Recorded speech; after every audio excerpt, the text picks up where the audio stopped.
Hi, I'm Tom Richardson for New England Boating. In 2013, the New England Boating television crew traveled to New London, Connecticut, where we got a personal tour of New London Ledge Lighthouse with Todd Gipstein, the de facto caretaker of this iconic, and some say haunted, aid to navigation at the mouth of the Thames River.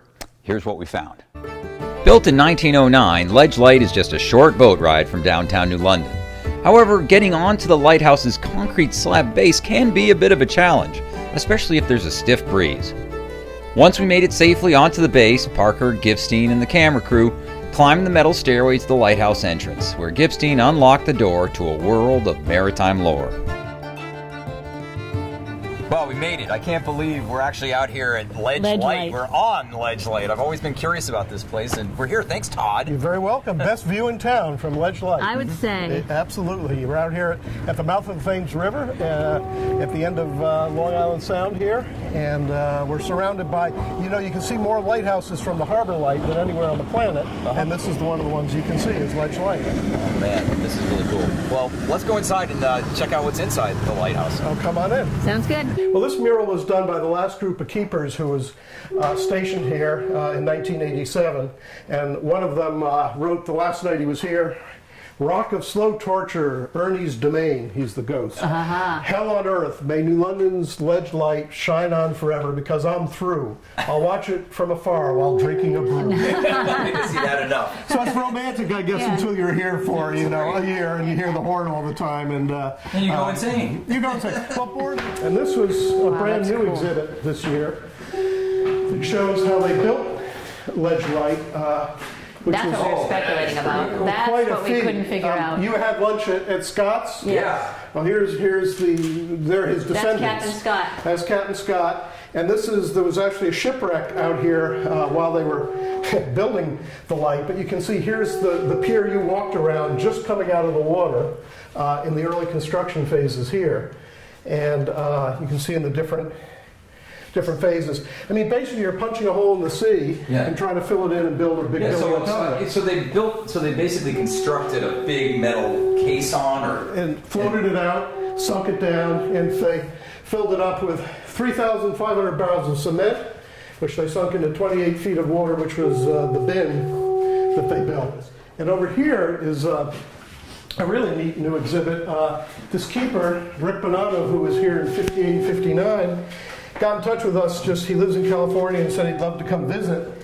And a series of email exchanges, I happened to say to him, "You wouldn't happen to have any pictures of your life out here?" He said, "Well, as a matter of fact, I do." It's fabulous. So he sent these pictures in a shoebox, and I scanned them, and we made these two exhibits of them. Look at that. And it really gives you a charming insight into sort of the day-to-day life out here. It is charming. Look, he's playing the guitar, and they're playing. Yeah, they're cooking meals and shoveling ice. Shoveling ice. Not something I want to be doing in winter. And it really. I think it really enriches the experience out here because it humanizes it. It certainly does, yes. And they're raising puppies here, and they're watching TV and goofing around. And, one of our highlights is Ernie.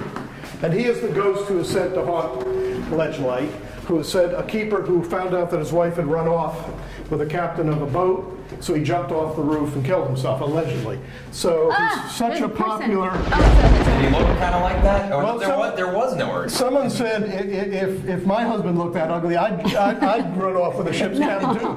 But he's very popular because he's such a legend about this, and we want to keep expanding this room and get more decor and just make it more lived in. But it's a work in progress. Yeah, do you feel a presence? I feel a presence. You do?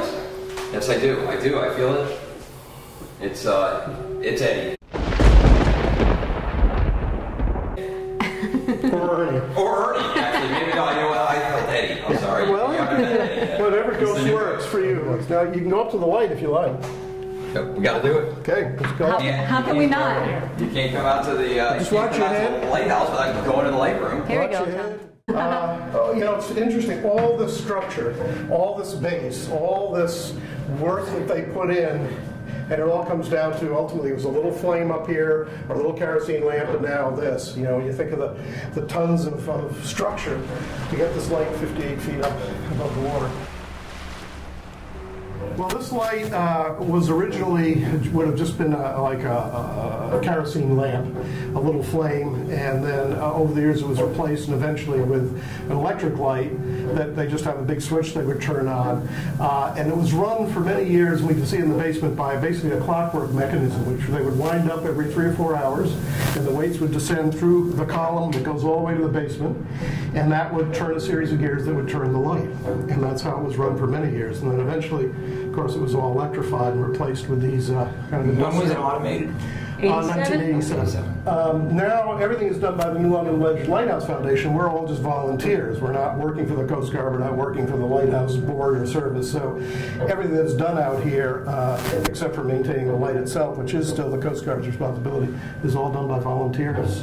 Crews of subs, Coast Guard people, Mayor Groton, just people who love the lighthouse and want to keep it running and not see it deteriorate so it crumbles. It's an aid to navigation. It's a functional lighthouse, but it's also kind of a real active educational facility as well.